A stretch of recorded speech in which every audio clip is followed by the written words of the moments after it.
Bienvenue à Christelle Kedi. Bonsoir à vous. Bonsoir Christelle. Alors, vous êtes peintre du visage et styliste de photographie de profession.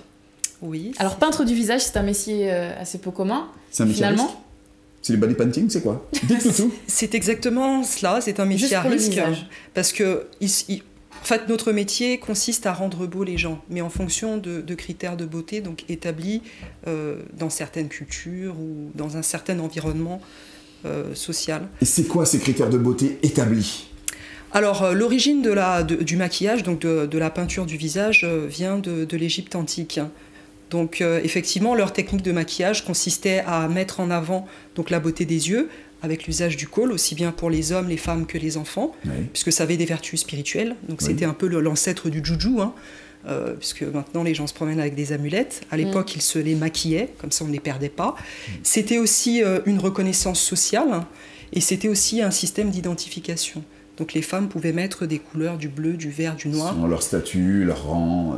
Exactement, et puis en fonction de leur féminité aussi. Bon, donc, vous dites que le maquillage vient d'Égypte, d'autres diront que non, le maquillage vient de Jézabel, elle était la première à se maquiller. Oui, mais le problème c'est qu'il n'y a aucune trace de Jézabel avant les 46 dynasties égyptiennes. Donc effectivement, pendant 46 dynasties, donc à peu près, on va dire 18 000 ans de culture, il y a eu du maquillage utilisé. Et donc après, c'est au contact de ces populations qu'effectivement Jézabel a pu développer peut-être un peu plus sa conception de l'esthétique. Christelle Kedi, quand est-ce qu'on fait appel à vous? Alors on fait appel à moi par exemple en ce moment pour beaucoup de séances photos, parce que c'est la période juste après les Fashion Week. Vous savez que c'est New York, Londres, Milan et Paris.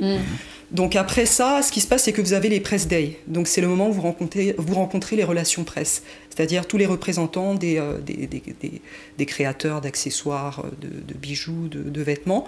Et donc c'est là qu'on pioche les pièces pour pouvoir organiser des photoshoots pour qu'ils soient publiés dans les magazines. Parce que c'est 6 mois avant. Hein. Pourquoi on fait appel à vous précisément ? Plutôt qu'une autre personne. Tiens. Moi, dans le milieu, pour tout ce qui concerne les artistes maquilleurs, ils savent que je suis quelqu'un qui est très attaché au maquillage culturel. Donc si on me demande, par exemple, comme j'ai fait le week-end dernier, une séance photo axée sur les années 40 en Angleterre, donc je vais choisir des mannequins qui auront des beautés classiques anglaises. Je vais choisir des créateurs qui vont réinterpréter un petit peu le classicisme britannique. Et puis j'ai choisi un pub anglais, très traditionnel. Et puis des photographes qui travaillent beaucoup sur le portrait. Mais là, à ce moment-là, vous êtes directrice artistique. C'est directeur artistique, mes professeurs avaient l'habitude de nous dire qu'il fallait 10 ans dans le métier. Bon, voilà. Non, donc, en France, on aime toujours les boîtes, mettre des gens dans des boîtes, des noms. En fait, concrètement, votre travail, votre expression est une véritable direction artistique. On va dire qu'un shoot, c'est un projet. Enfin, travailler sur une séance de photographie, c'est un projet. Et c'est vrai que c'est un projet qu'on travaille avec le photographe. Donc il faut une complicité permanente. Parce que lui, il va me dire, j'aime beaucoup ce lieu. Et puis moi, je vais lui dire, ça ne va pas passer au niveau du magazine. Parce que c'est peut-être beau artistiquement, mais c'est pas vendeur.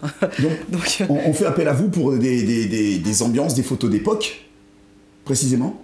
Ils savent que je suis très orientée sur le classicisme, quelle que soit la culture, la période. Voilà. Des photos. Voilà. Là, c'est une photo qui a été prise donc l'année dernière. Effectivement, c'était pour les collections c'était pour présenter l'été. Alors, qu'avez-vous fait? Là, on voit la photo. Une belle photo doit toujours parler. Parlez-nous un petit peu du travail que vous avez effectué. Alors j'ai dessiné le maquillage, la coiffure, donc pour la coiffeuse et pour la maquilleuse. C'est étrange déjà, dans votre vocabulaire, vous dites que vous avez dessiné le maquillage. Oui, parce qu'il faut dessiner le maquillage. On n'improvise pas un maquillage. On entend toujours faire un maquillage ou j'ai maquillé, mais vous dites j'ai dessiné. Parce que c'est vraiment dessiner le prototype du maquillage sur... Je pense que vous devez connaître un petit peu ces visages dessinés sur des feuilles de papier qu'une grande marque de cosmétiques américaine utilise dans ses boutiques. Et donc ces feuilles sont en fait l'empreinte sur laquelle les maquilleurs travaillent. Et puis les coiffeurs aussi en ont des similaires. Donc on dessine de manière à ce que la maquilleuse qui arrive sur la séance photo sache exactement ce qu'elle doit faire. D'accord. Alors j'aimerais bien qu'on remette la photo et que vous continuiez à nous expliquer votre travail, que nous puissions partager avec vous votre travail. Donc voilà, donc vous avez dessiné le maquillage, comme vous dites. Voilà, la coiffure, étudier la posture avec le modèle et le photographe, et puis on a choisi aussi le meuble. Et puis le développement de la photo, c'est-à-dire les techniques il fallait que la photo soit ancienne, mais en même temps qu'elle soit moderne. Ouais. Voilà, le rétro et le moderne exactement conjugués. Mais en fait, votre travail est fou, parce que là, on voit la photo, d'accord, mais quand on décrypte votre travail, ça veut dire que vous êtes allé jusqu'à chercher le meuble qui corresponde à l'état d'esprit de la photo que vous vouliez rendre. Exactement. Donc, on a fait appel à un créateur britannique qui fait des meubles qui conjuguent l'ancienneté avec l'esprit moderne, on va dire londonien, du nord de Londres, parce qu'à Londres, vous avez une culture du nord de Londres, du sud, de l'est et de l'ouest. C'est très marqué. Et donc, c'était un petit peu rendre hommage à ce travail d'artiste. Et puis, bon, bien sûr, les créatrices. Donc, une créatrice jamaïcaine qui s'appelle Isha Francis, qui fait de superbes bijoux, et une créatrice russe qui s'appelle Ekaterina Kukokova, qui s'est présentée aussi à Paris cette dernière saison. Alors, Christelle Kedi, vous êtes également présidente et fondatrice de l'AFAC, oui, qui est un institut de formation de professionnels de la beauté désireux de mettre à jour leurs pratiques esthétiques en y ajoutant des techniques issues des cultures afro. Pouvez-vous nous donner un petit peu des exemples justement de pratiques esthétiques que vous proposez dans votre institut ? Simplement, par exemple, la semaine prochaine, on va débuter donc, les ateliers pour la saison hivernale à Londres. Et donc, j'ai fait appel à une dame qui fabricante professionnelle de savons. Seulement, ces savons, elle va leur apprendre à fabriquer des savons, ce qu'on appelle le savon noir, le savon d'Alep aussi. C'est-à-dire orienter les esthéticiennes professionnelles ou les fabricants de produits cosmétiques à l'usage des populations à fort taux de mélanine, et en particulier les populations à fort taux de mélanine et aux cheveux crépus, à utiliser les produits que leurs ancêtres utilisaient. Alors, il y a quelque chose quand même que l'on va souligner chez vous, c'est que non seulement dans vos cours, enfin dans ce que vous dispensez en tout cas, il y a un rattachement non seulement historique mais culturel très fort. Oui, parce que je ne crois pas qu'on puisse développer un système esthétique si on n'a pas de culture de soubassement. C'est-à-dire que quand on regarde dans le domaine culinaire ou dans le domaine musical, tout ce qui a attrait à l'art est une représentation de la culture des sociétés, des dites sociétés. Donc en ce qui concerne par exemple la culture afro-caribéenne, l'exemple qui est le plus médiatisé est l'exemple afro-américain. Maintenant, il y a des cultures afro-caraïbes, il y a des cultures du continent en elle-même. Et le continent, c'est une variété, c'est 30 000 ans d'histoire, c'est une richesse, c'est une éducation même pour l'humanité, puisque nous avons eu la chance d'avoir la première personne à avoir marché sur ses deux pieds. Donc j'estime que c'est un devoir en tant qu'héritière et en tant qu'enfant du continent africain de pouvoir partager les secrets de nos ancêtres en matière de beauté. Et vous délivrez également des séminaires et des ateliers sur divers aspects de la question, tels que les couleurs, la photographie, l'identité visuelle, les arts afro. Quelles sont les personnes qui viennent assister à vos séminaires ? Alors le dernier séminaire que j'ai fait, c'était dans le cadre d'un événement qui s'appelle Inspirational You. Donc c'est un événement qui est trimestriel et qui vise le public étudiant, donc principalement d'origine afro-caraïbe. Et donc j'ai eu la chance d'être sur un panel qui s'appelait Leading Ladies avec une présentatrice de ITV. Donc ITV, c'était en France ? C'était en Angleterre. Ah oui, parce que j'entends que des noms anglais qui fusent. Donc... Parce que c'est là que je vis en Angleterre, parce que j'ai été formée là-bas. Et c'est vrai que j'avais aussi des personnes, le magazine Forbes était représenté. Parce qu'ils savent dans le milieu que je suis, comme je disais, Madame éthique. Voilà, donc Madame Nature. Mais Madame Nature pour chaque culture, à savoir si on m'invite sur un plateau pour discuter de la culture écossaise, il faut savoir apprécier la culture écossaise dans son essence. Et c'est ce que je fais avec la culture afro-caraïbe. Donc la thématique, c'était d'essayer de donner des idées de carrière à ces jeunes diplômés. Alors vous avez des gens qui vont vous dire, j'ai un bac plus 5 en comptabilité et j'aimerais travailler dans le secteur de la beauté, de l'esthétisme, etc. Et moi, je leur dis, écoutez, le secteur qui recrute le plus en ce moment, ça va être les salons de coiffure orientés cheveux naturels. Parce que ce sont ceux qui se développent le plus rapidement à l'échelle mondiale. Et comment vous faites pour être au courant de toutes ces tendances, tout ce frémissement économique ? Je suis déjà avant tout entrepreneur moi-même. Depuis, j'ai commencé avant l'âge de 30 ans, donc ça fait un certain nombre d'années. Secret, on ne donne pas son âge dans le milieu de la beauté. Et donc, on apprend, c'est une école difficile, l'école de l'entrepreneuriat. Et deuxièmement, c'est un sujet qui me passionne, c'est un sujet que j'ai étudié pendant 3 ans. Donc à chaque fois, j'utilise tous les produits de beauté que je reçois, qu'on m'envoie, je suis curieuse.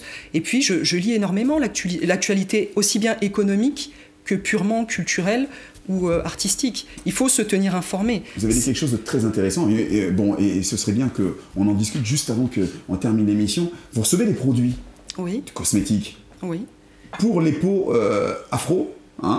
Qu'est-ce qu'un bon produit, qu'est-ce qu'un produit moins bon? J'aimerais bien avoir votre opinion. Alors, à ce niveau-là, il y aurait bien sûr... Alors, on va parler pour la peau, et puis pour les cheveux. Bon, parce que là, il nous reste 1 ou 2 minutes pour conclure, avant qu'on rappelle vos coordonnées.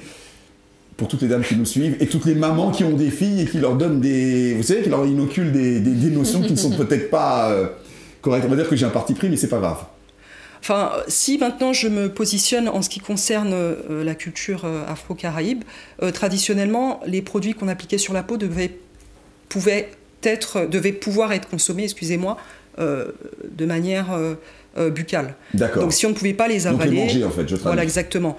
Donc tout ce qui touchait à la peau, parce que vous savez que la peau, c'est l'organe le plus important du corps humain, donc les pores s'ouvrent, et tout ce qui traverse, tout ce qui touche à la peau, est absorbé par le système, notre système immunitaire. Donc moins il y a de chimie, mieux c'est. Parce que c'est naturellement déjà de la chimie, notre organisme. Ouais. Donc ça, c'est le premier point. Le deuxième point, c'est les produits après testés sur les animaux. Si le produit doit être nécessairement testé sur un animal, ça signifie qu'il est suffisamment dangereux pour qu'on ne l'applique pas directement sur l'être humain. Donc vous verrez que plus de 90% des produits cosmétiques vendus aujourd'hui sur la sphère, par exemple, occidentale, ou même sur le continent ou dans les Caraïbes, malheureusement entrent dans ces...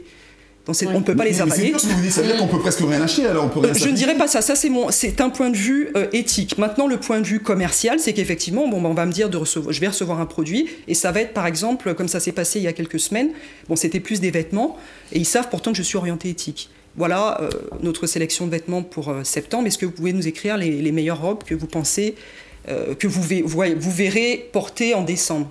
Et donc, là, il faut choisir pour eux. Mais c'est toujours pareil. Si les vêtements sont fabriqués dans des conditions atroces dans l'hémisphère sud, par des enfants de 7 ans qui travaillent 18 heures par jour, où est l'éthique? Quelle que soit l'étiquette qui est derrière. Oh mon Dieu, je crois qu'il va falloir donc c'est ça. Vous êtes obligé de revenir dans cette émission et on va être obligé de vous consacrer. Non, c'est ça, mais je veux dire, mes séminaires sont autour de ces réflexions de l'éthique. Donc lorsque je parle par exemple à des étudiants, donc c'est plutôt le public, puisque c'est plutôt les universités, les écoles qui nous appellent pour donner un point de vue justement de l'intérieur, leur dire c'est très beau la mode, la beauté c'est magnifique, mais il y a aussi une beauté ancestrale, il y a une histoire et on peut toujours trouver des emplois dans ces corps de métier, même si on est comptable, on est économiste, juriste, parce que ce sont ceux qui reviennent le plus souvent, surtout dans les communautés afro-caraïbes.